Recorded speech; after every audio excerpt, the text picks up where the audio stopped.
Sudah mulai. Ayo kawan pajak silahkan join. Ramaikan Tax Live hari ini, episode ke-89. Sudah ada banyak yang join.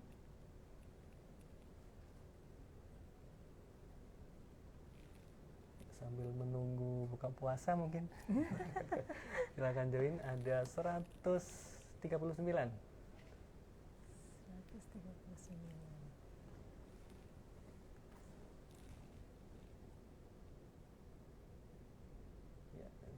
Silakan juga kawan pajak yang nanti ingin bertanya, silakan sampaikan pertanyaannya atau komentar di kolom komentar. Ayo ramaikan Tax Live episode 89 siang ini.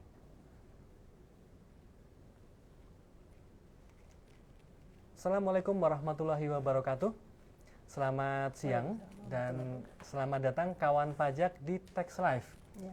Kita memasuki episode Tax Live yang ke-89. Nah, kawan pajak, bagaimana nih kabarnya hari ini? Mudah-mudahan kawan pajak semua dalam kondisi yang sehat walafiat. Nah, kawan pajak juga nih yang sedang berpuasa, ibadah puasa di bulan Ramadan, mudah-mudahan diberikan kesehatan dan kelancaran. Jadi bisa berpuasa sampai pol akhir Ramadan. Tetap semangat ibadahnya, jadi terutama ini sudah masuk ke hari-hari akhir bulan Ramadan. Mudah-mudahan diberi kesehatan dan kelancaran. Amin. Baik kawan pajak, hari ini Tax Live memasuki episode yang ke-89, disiarkan langsung dari Studio 16, Kantor Pusat Direktorat Jenderal Pajak, bersama saya, Lintang, dan di sebelah saya ada narasumber Mbak Tari, penyuluh pajak dari KPP Madya Jakarta Pusat. Nah, jadi Mbak Tari dan kawan pajak, di Tax Live episode yang lalu, episode 88, ada banyak komentar, ada banyak pertanyaan yang masuk. Pertanyaannya menarik. Ada pertanyaan yang berarti kawan pajak ini curhat. Jadi mereka menghadapi kendala terkait pelaporan SPT tahunan PPh badannya. Nah, apalagi kan batas waktu pelaporan SPT tahunan PPh badan sebentar lagi ya, kurang lebih 2 minggu lagi, tanggal 30 April 2023 paling lambat. Oh baik, saya perbaiki dulu. Nah, untuk itu kami hadir siang ini kawan pajak menghadirkan Mbak Tari. Jadi kemarin ceritanya Mbak Tari ini ada artikel ya Mbak Tari, artikel di media massa ya. Ya di Radar Depok mungkin disebut ya. Jadi di situ Mbak Tari sharing pengalamannya. Jadi Mbak Tari ini kan sehari-hari penyuluh pajak di kantor pelayanan pajak Madya Jakarta Pusat. Nah, setiap hari Mbak Tari dan kawan-kawan di KPP Madya Jakarta Pusat tadi melayani konsultasi, membantu wajib pajak dalam pelaporan SPT tahunan PPh badan. Jadi ada banyak kendala-kendala yang disampaikan oleh wajib pajak yang berkonsultasi dan Mbak Tari di artikel tersebut menyampaikan tips-tipsnya. Dan di sini Mbak Tari juga akan berbagi ke kita semua tips-tips dan informasi penting terkait dengan pelaporan SPT tahunan PPh badan di Tax Live episode ke-89. Baik, saya sapa dulu narasumber di sebelah saya, Mbak Tari.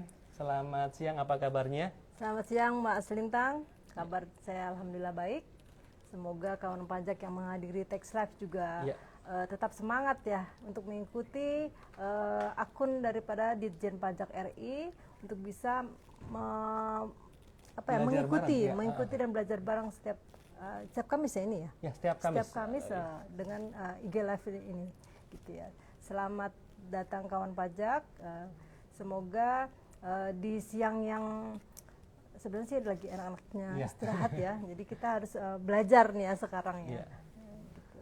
Nah, Mbak Tari ada nggak di layar ini temannya Mbak Tari atau mungkin siapa nih kawan pajak? Ini ada Angelia kawan pajak ya. Ada sudah bertanya nih Mbak Tari. Nanti kita akan coba jawab ya.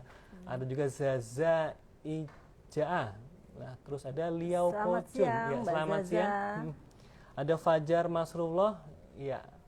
Ada banyak lagi komentar-komentar dan pertanyaan. Ya, ramaikan Tax Live episode 89. Baik, Mbak Tari. Mbak Tari kan penyuluh pajak di KPP Madya Jakarta Pusat. kondisi atau suasana pelaporan SPT tahunan di sana bagaimana, Mbak? Berdasarkan pantauan hari ini sih cukup ramai ya di gedung KPP Madya Jakarta Pusat ya. Nah, untuk KPP Madya Jakarta Pusat sendiri dari monitoring penyampaian pelaporan SPT tahunan tahun pajak 2022,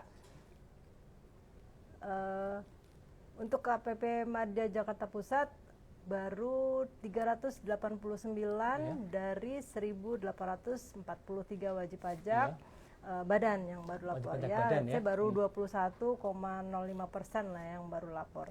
Nah, sambil lapor mengingat jangka waktunya memang masih lama, jadi banyak juga tuh wajib pajak yang memang masih tetap ke helpdesk ya, baik helpdesk, datang ke helpdesk atau dengan telepon atau dengan chat ya, dengan chat untuk terkait pelaporan ini Mas gitu kan. Nah, semoga dengan adanya tax live ini mengurangi lah minimal untuk anti gagal ya dalam pelaporan SPT tahunan. Ya, jadi baru 21,05%, walaupun memang sebenarnya ini juga karena masih ada jangka waktu 2 minggu sih 2 minggu ya. Biasanya memang mendekati akhir baru berbondong-bondong lapor SPT tahunan ya. Jadi ya tinggal 2 minggu lagi segera saja laporkan. Tapi ingat Mas, nih 2 minggu lagi juga nggak efektif. Efektif berapa hari coba? Oh iya betul. Kan? Karena nanti sebentar lagi kita lebaran, ada libur cuti bersama juga. Cuti bersama. Iya.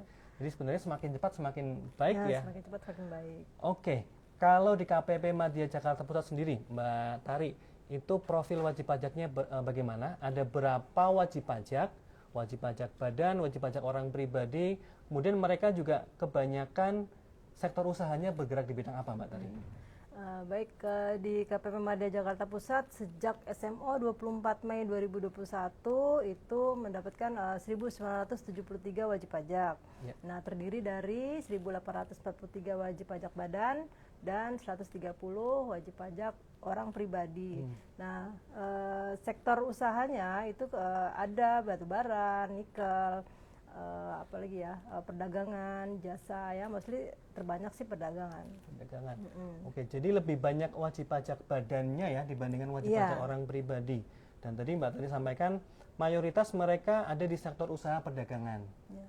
Nah, ini tadi ya lebih banyak wajib pajak badannya. Tentu saja pengalaman Mbak Tari dalam tadi melayani konsultasi dan kemudian membantu wajib pajak yang ada di KPP Madya Jakarta Pusat bisa di-sharing nih ya hari ini terkait ya bagaimana sih kendala-kendala yang umum ditemui oleh wajib pajak ketika akan melaporkan SPT tahunan PPh badan. Nah, jadi kawan pajak tetap stay tune ya di sini karena Mbak Tari akan menyampaikan, akan sharing informasi dan tips-tipsnya agar lapor SPT tahunan badannya berhasil.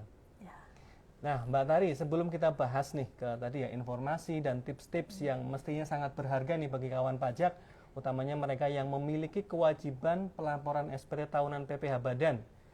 Kita kayaknya perlu bahas dulu Mbak Tari, mengapa kita wajib lapor SPT, terus cara pelaporan SPT tahunan secara e-form itu bagaimana? Silakan Mbak Tari. Ya, sebelumnya adalah karena sistem pemungutan pajak kita mengandung self assessment, ya, artinya wajib pajak itu pemerintah memberikan kepercayaan kepada wajib pajak ya untuk menghitung, memperhitungkan dan membayar dan melaporkan kewajiban perpajakannya. Nah, atas konsekuensi daripada self assessment tadi itu wajib pajak yang sudah mempunyai NPWP dia wajib melaporkan SPT tahunan badannya gitu. Nah, SPT tahunan badannya. Nah, untuk apa ya namanya sejak tahun lalu sebenarnya itu e-form itu sudah mulai diperkenalkan. Sejak 2017 itu sebenarnya e-form sudah mulai dikenalkan. Pelaporan secara e-form ya. Kalau sebelumnya ada juga ISPT. Ada ISPT, ada e-filing Mas. E-filing. Nah, di KPP Madya Jakarta Pusat sendiri itu sudah tidak ada yang manual lagi. Dulu mereka pakai e-filing. Nah, sekarang sudah beralih dengan e-form gitu. Nah, untuk e-form sendiri itu bisa di-download ya. Ya, di-download. gambaran e-form itu seperti apa, Mbak Tari? E-form itu sendiri bisa di-download di DJP online gitu kan. Ya, Dari langkah-langkahnya kira-kira bagaimana? Langkah-langkahnya ya seperti biasa kita login dulu, kan isi passphrase, passphrase, NPWP-nya, NPWP, username gitu ya, captcha, login lah ya, login. Nah, kemudian pilih tab lapor ya, lapor. Terus kemudian e-form, pilih e-form PDF. Kemudian klik tab buat SPT dan kemudian pilih juga dengan e-form 1771. ya. Dan jangan lupa isikan tahun pajaknya, tahun pajak 2022 dan status pajaknya apakah normal atau pembetulan, dan kemudian barulah kita minta pengiriman token. Nah, kirim permintaan.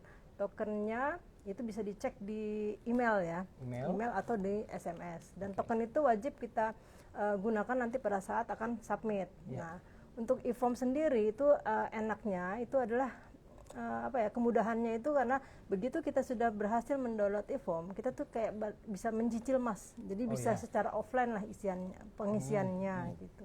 Jadi internet itu dibutuhkan pada saat akan submit aja. Oh, siap. Jadi itu bedanya e-form sama e-filing tadi ya. Kalau e-form tuh tadi secara sederhana mungkin bisa kita jelaskan, kita akan mengunduh terlebih dahulu formulir isian dalam bentuk PDF. Nanti kita bisa mengisi saat offline pun bisa ya. Kita lengkapi, tidak harus online ya, karena ketika pengisian offline pun bisa. Baru ketika sudah lengkap, pengisian yang ada di e-form PDF isian tadi baru disubmit, dan ketika itulah kita colok internet lagi. Gitu ya Mbak ya. Jadi sebenarnya memudahkan juga ya Mbak Tari ya. Oke. Ya, kawan pajak, mudah-mudahan ada gambaran ya tentang e-form, atau mungkin sebenarnya juga kawan pajak yang ada kewajiban pelaporan SPT tahunan badan juga sebenarnya mungkin sudah mulai mencicil ya, mudah-mudahan ya. Jadi nanti ketika sudah mendekati akhir, segera lapor SPT tahunan, jangan sampai terlambat. Itu penting ya, kawan pajak. Nah, tadi Mbak Tari sudah menyampaikan terkait dengan gambaran bagaimana pelaporan SPT tahunan PPh Badan melalui e-form. Yang ditunggu-tunggu nih Mbak Tari, ini sharing pengalamannya Mbak Tari terkait dengan info, tips-tips, kendala-kendala yang umum dijumpai oleh wajib pajak pada saat mau melapor SPT tahunan badan. Ini kawan pajak silahkan kalau mau mencatat tips-tips dari Mbak Tari, jadi agar berhasil sesuai judul ikhlas kita, anti gagal ya Mbak ya. Anti gagal. Ya, jadi mudah-mudahan. Jadi silahkan dicatat tips-tips yang berharga dari Mbak Tari yang akan disampaikan sebagai berikut. Ya. Terima kasih Mas Bintang. Ya, untuk penyusunan e-form sendiri kita siapkan dokumen ya, untuk penyusunan e-form. Jadi dokumen yang diperlukan adalah formulir SPT tahunan PPh Badan 1771 ya, terus dokumen SPT masa yang sudah dilaporkan, bisa pasal 21, masa PPN, dan bukti potong ya, bukti potong yang dimiliki oleh wajib pajak bisa 23, bisa 4 ayat 2, pasal 22 atau pasal 22 impor yang periode jangka waktunya adalah andaikan wajib pajak itu tahun takwingnya, pembukuannya Januari Desember gitu. Dan kemudian bukti pembayarannya juga, bukti pembayaran atas STP, bukti pembayaran atas angsuran PPh pasal 25, dan yang lebih penting juga harus menyiapkan laporan keuangan berupa neraca dan laporan rugi laba. Oke, jadi pertama kita harus menyiapkan terlebih dahulu dokumen-dokumen yang dibutuhkan tentu saja ya. Karena itulah nanti materi yang akan kita input di e-form PDF isian tadi. Nah, tadi Mbak Tari menjelaskan ada formulir SPT tahunan 1771. Nah, itu untuk apa, Mbak?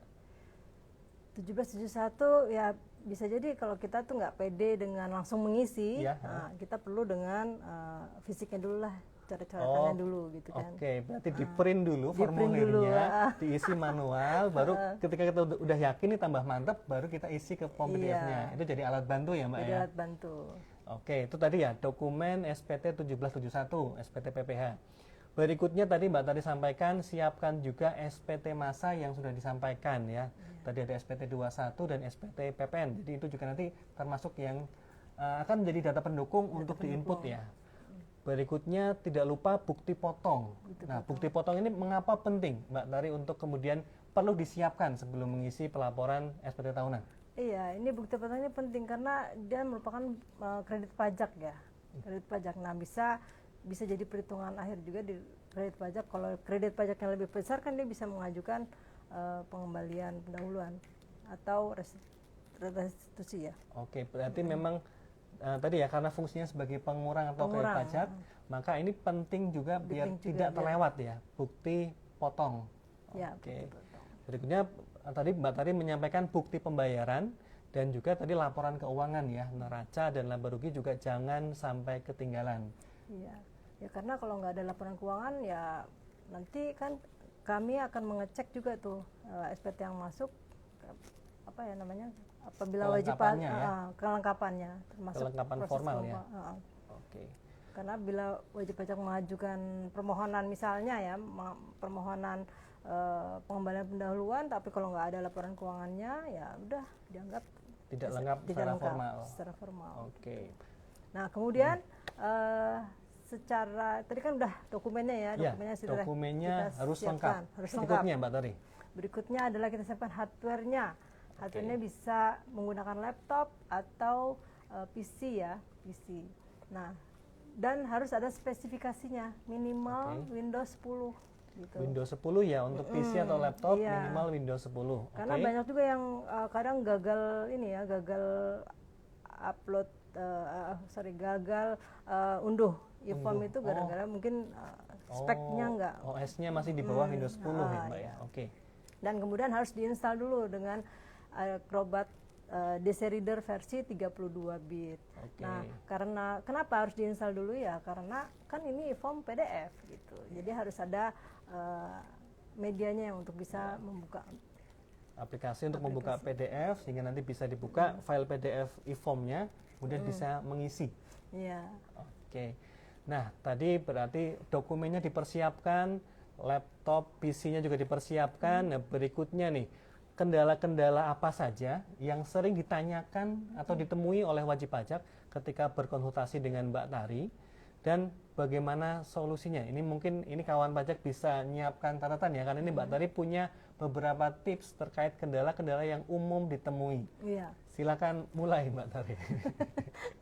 Ini ya, karena kalau saya perhatikan ini kan istilahnya tahun kedua dari wajib pajak badan untuk menggunakan e-form. Jadi saya perhatikan dari tahun lalu ya ini mostly terbanyak kesalahan yang wajib pajak lakukan gitu ya. Misalnya adalah satu itu data clue-nya itu tidak sesuai dengan master file yang ada di kami gitu kan. Ya itu berarti wajib pajak tuh harus ngecek lagi tuh Mas gitu. Cek lagi apakah benar clue-nya itu sudah sesuai. Oke, berarti permasalahan pertama adalah biasanya mereka ada kendala di clue ya. KLU, berarti klasifikasi lapangan usaha yang tidak sesuai. Nanti pesannya clue error. Clue error. Nah, tadi solusinya adalah cek lagi gitu kan. Nah, kalau memang benar dia sudah terupdate ini ya wajib pajak harus ke e-registration lagi. e-reg pajak.go.id. Untuk memastikan clue-nya sesuai. Oke, itu yang pertama. Bisa dicatat ya kawan pajak. Tips yang pertama. Tips yang kedua terkait kendala yang sering dijumpai, Mbak Tari. Iya, jangan ada di setiap lampiran itu yang harusnya diisi dengan nilai angka 0 tapi dibiarkan kosong gitu aja. Oh, siap. Ini tips kedua. Jadi biasanya memang ada yang angkanya 0 tapi wajib pajak dikosongin begitu ya, Mbak? Dikosongin udah langsung dia muncul. Walaupun mungkin dia itunya merah gitu kan atau kuning ya untuk di formnya itu. Seolah-olah tuh dia terisi tapi sebenarnya tuh kosong gitu ya. Oke, jadi ketika memang 0 ya diisi angka 0. Jangan dibiarkan kosong karena itu nanti bisa menjadi sebab pelaporannya gagal gitu ya Mbak ya. Oke, itu yang tips kedua. Yang ketiga Mbak, silakan. Nah, ini terkait dengan lampiran penyusutan. Nah, kalau penyusutan biasanya wajib pajak itu wajib memilih metode penyusutan sesuai dengan drop down-nya ya. Drop down yang tersedia dari Digipon itu, dari e-formnya ya. Dan kemudian apabila memang ada impor dan impornya itu banyak, wajib menggunakan skema impor untuk biar lebih memudahkan. Dan kalau misalnya wajib pajak, skema impornya bisa di-download di pajak.go.id pada laman e-form PDF. Oke. Dan juga harus diperhatikan juga tuh settingan dari regional settingnya ya, harus Ya. apakah dia koma atau titik koma, itu juga harus diperhatikan. Oke. Ini yang ketiga berarti terkait dengan lampiran penyusutan ya. Tadi kalau boleh saya ulang Mbak Tari, yang pertama terkait metode yang digunakan ya, apakah garis lurus atau saldo menurun. Dan ini pastikan di drop down listnya dipilih, begitu ya? Biasanya pilihnya garis lurus, Mas. Garis lurus ya, oke. Dipilih, pastikan terpilih. Berikutnya apabila data penyusutannya banyak, itu menggunakan mekanisme impor. Skema impor ya. Jadi agar lebih mudah dan lebih cepat dalam menginputnya. Ya. Nah, terus tadi yang settingan regional setting berarti harusnya bagaimana, Mbak? Ya, harusnya tergantung itu. Kadang biasanya sih yang untuk USD itu ya. Form USD itu kadang dia ada semikolon atau titik dua, bukan titik dua, titik koma, tapi harusnya jadi koma. Gitu kan. Okay. Karena kan dia pakai sen-sen tuh, koma. Oh iya, gitu. Oke. Berarti harus disesuaikan juga settingan itu, perhatikan agar sesuai ya. Ya. Oke, yang ketiga terkait dengan lampiran penyusutan. Berikutnya yang keempat apa Mbak tadi? Keempat masih terkait penyusutan ya. Itu untuk kolom tahunnya itu wajib diisi dengan 4 digit tahun. Y-nya 4 kali ya. Dan tidak boleh ada isian nilai desimal ya. Oke, berarti ini tadi jadi angka penuh. Angka penuh ya. Ini masih terkait penyusutan. Tadi yang sering terjadi keliru adalah tahunnya. Tahunnya harus formatnya Y 4 kali ya. Jadi contohnya misal tahun 2022 ya berarti harus 2022. Jangan 22 aja begitu nggak bisa ya. Dan tadi nilainya harus nilai bulat begitu ya Mbak Tari ya. Oke, berarti tidak bisa angka yang koma-koma, itu harus direkam atau diinput dengan nilai yang penuh, nilai bulat. Oke, ini mudah-mudahan ini kawan pajak mencatat ya, tiap tips yang disampaikan Mbak Tari, ini tips yang aplikatif karena ini memang dari konsultasi langsung yang ada di helpdesk. Berikutnya masih ada tipsnya Mbak Tari? Masih dong, masih banyak loh ini. Ini tips yang kelima berarti, silahkan Mbak Tari. Kelima, nggak ada yang banyak-banyak tipsnya, nanti EP-nya bingung. Ya. Kelima adalah tentang kredit pajak ya. Ini untuk biasanya penulisan tanggalnya itu juga kadang tidak sesuai dengan format. Format defaultnya di e-form itu adalah DD garis miring MM garis miring Y-nya 4 kali. Kadang kita suka temui itu WP menuliskan DD, MM, Y tanpa garis miring. Ini masih terkait dengan format ya. Untuk kredit pajak. Yang betul tadi DD, garis miring, MM, Y 4 kali. Soalnya kadang ada juga yang format di komputer itu M-nya malah di depan ya. MM, garis miring DD, terus Y. Nah, contohnya, misal ada bukti potong atau kredit pajak yang tanggal 3 Desember 2022. Penulisannya bagaimana? Berarti 03 garis miring 12 garis miring 2022. Pastikan seperti itu ya, jangan 12 garis miring 03 garis miring 2022. Bukan seperti itu ya, pastikan DD, MM dan garis miring Y 4 kali gitu ya Mbak ya. 4 kali ya. Ya mudah-mudahan kawan pajak semakin jelas ya kendala-kendala atau mungkin tips-tips atau yang sering kali ada keliru dalam inputannya. Selanjutnya ada lagi Mbak Tari? Ada, masih ada. Jika SPT-nya terisi sudah lengkap semua, dicek lagi apakah akan ada spesial karakter ya, misalnya N-dash itu nggak boleh tuh, N-dash, terus M-dash yang agak lebih panjang dan dash umumnya atau yang spasi gitu. Dash itu berarti strip begitu ya? Strip.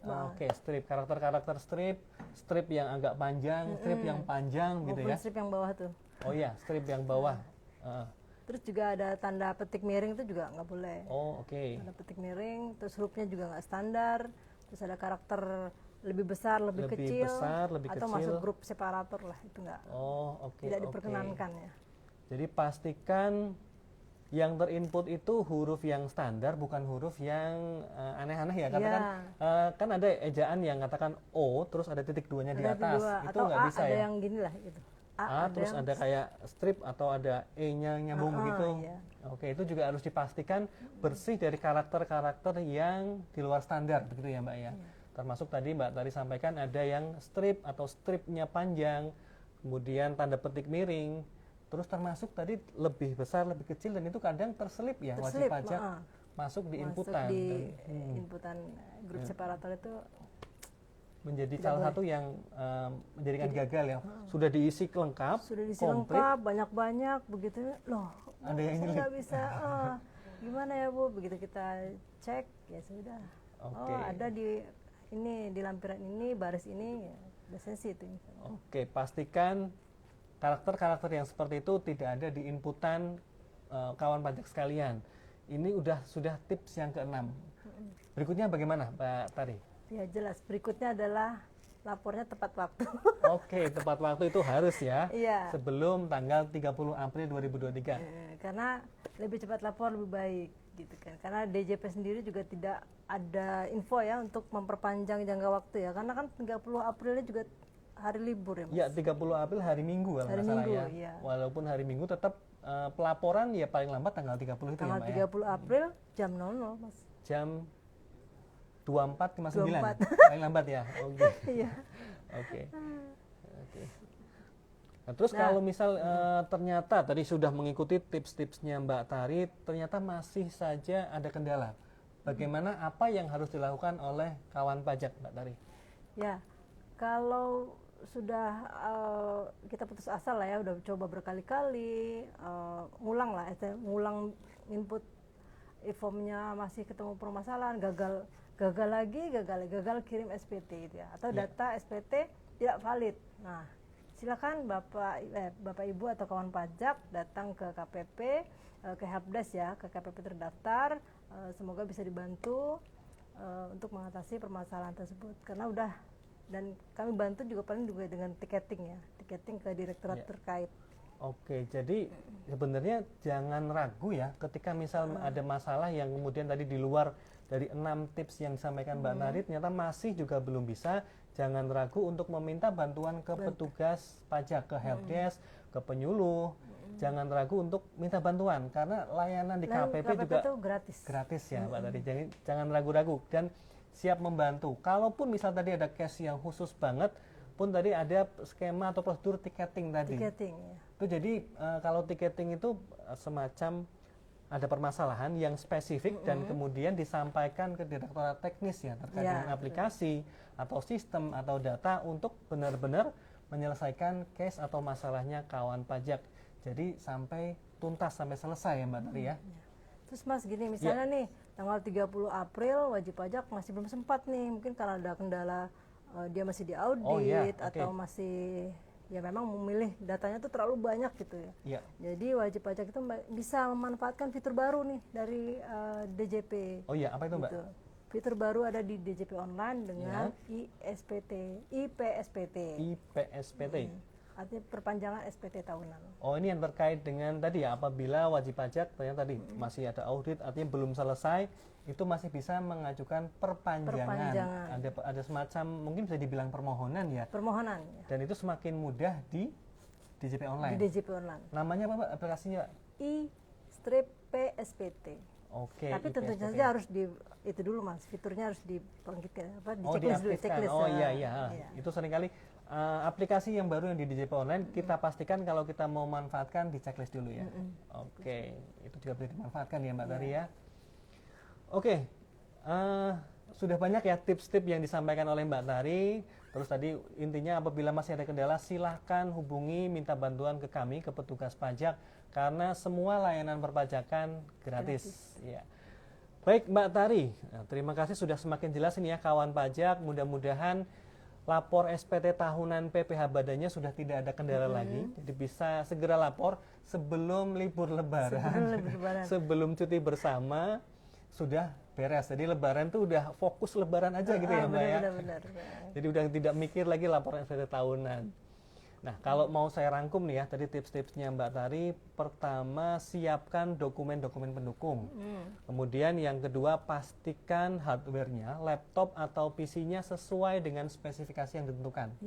Windows 10 minimal ya. Minimal Windows 10. Dan tadi kawan pajak mudah-mudahan mencatat tadi kendala-kendala yang umum dihadapi, pahami solusinya. Jadi kalau kawan pajak pada saat melaporkan ada kendala itu sudah tahu solusinya apa. Atau bisa menghindari kendala tersebut karena sudah tahu tadi daftar kendala-kendala yang umum atau sering ditanyakan oleh wajib pajak. Baik Mbak Tari, kita sudah 30 menit, setengah jam membahas tentang ini. Ya, kita belum jawab loh Mas. Kita masuk ke sesi tanya jawab karena sudah ada banyak pertanyaan yang masuk. Ya, kita lihat ke layar yang samping, kita lihat di daftar pertanyaan yang sudah masuk. Nah, ini ada pertanyaan dari ini ya, yang ini ya Mbak Tri ya. Kita coba baca ya.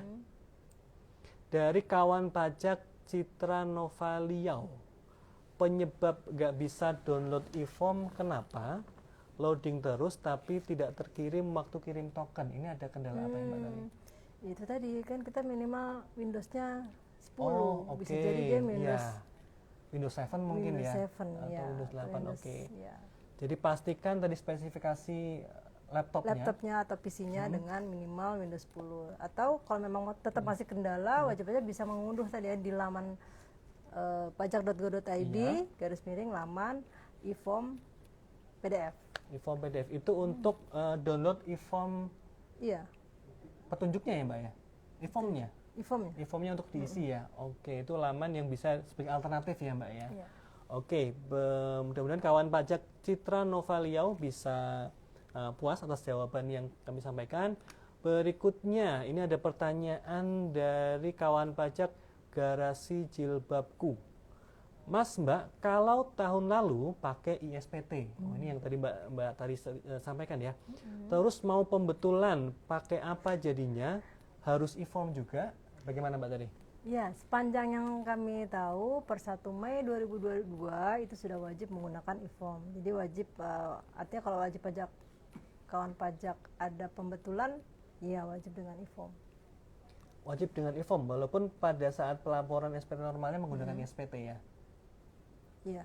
E-form ya? Oke, ya mudah-mudahan ya kawan pajak Garasi Jilbabku masih stay tune, jadi bisa menangkap jawaban dari Mbak Tari. Berikutnya ada pertanyaan lagi nih Mbak, ada banyak Mbak Tari. Ya, pertama ini Fatima Ima 9676. Pak, tanyanya harusnya ke Bu, karena narasumnya adalah Mbak Tari. Ada perpanjangan lapor SPT Badan kah mengingat libur Lebaran? Nah ini. Iya, sampai dengan saat ini dari pihak kantor pusat ya belum ada pemberitahuan bahwa akan ada perpanjangan untuk lapor, akan ada perpanjangan. Tidak ada perpanjangan lapor SPT tahunan 2022. Artinya tetap wajib pajak itu lapor 30 April 2023. Oke, jadi tetap sampai dengan saat ini masih tidak ada perpanjangan ya, tetap tanggal 30 tetap April. tanggal 30 April. Oh, juga pelaporannya online, artinya tidak harus ke kantor ya. Iya. Tapi ya tadi idealnya lebaran-lebaran udah clear lah semua urusan. Ya. Takutnya error tadi kan. Oke, ya ini masih ada banyak pertanyaan Mbak. Tadi coba kita ini satu pertanyaan yang ini ya Mbak Tari ya, coba kita jawab. Dari kawan pajak Ikhwan_IW. Apakah e-form bisa cetak atau print PDF untuk lampiran-lampirannya, Mbak Tari? Setahu saya bisa ya. Oke, bisa di print ya berarti bisa ya? Bisa di print, karena itu... tapi dia harus pilih per page ya. Page. Oh, oke. Print kalau dia banyak, nggak bisa sekaligus. Oke, karena itu pada dasarnya file PDF ya. Iya. Jadi file PDF kan ya untuk di print juga bisa ya. Sebenarnya harusnya tidak ada masalah ya. Jadi bisa. Oke, coba kita... Ini sama ya. Ya. Daftar penyusutan apa harus di-print lebih dari 100 lembar? Ya, ini pertanyaan terakhir mungkin Mbak Tari, karena ini sudah masuk ke 34. Nah, saya bacakan pertanyaan dari kawan pajak Ella_tutut. Untuk daftar penyusutan, apa harus di-print semua? Karena lebih dari 100 lembar. Oh, ini sama pertanyaannya, tentang print ya. Oke. Ya, sebenarnya kalau dengan e-form sendiri kan dia sudah otomatis ya. Artinya DJP itu punya soft copy, maksudnya soft copy ya. Datanya. Begitu berhasil tersubmit kirim ya kita mau 100 lembar, 1000 lembar juga bisa. Yang tadi kalau dia memang penyusutannya lebih dari 100 lembar, ya tadi inputnya mungkin harus skema impor. Skema impor agar lebih mudah ya. Lebih mudah. Oke, intinya ketika data yang sudah masuk disubmit ya sudah masuk ke servernya DJP. DJP. Oke, masih banyak pertanyaan, tapi waktu jualah yang mengharuskan kita selesai Mbak Tari Tax Live episode ke-89 ini, karena sudah pukul 2.35, sudah setengah jam lebih sedikit. Ya, baik Mbak Tari.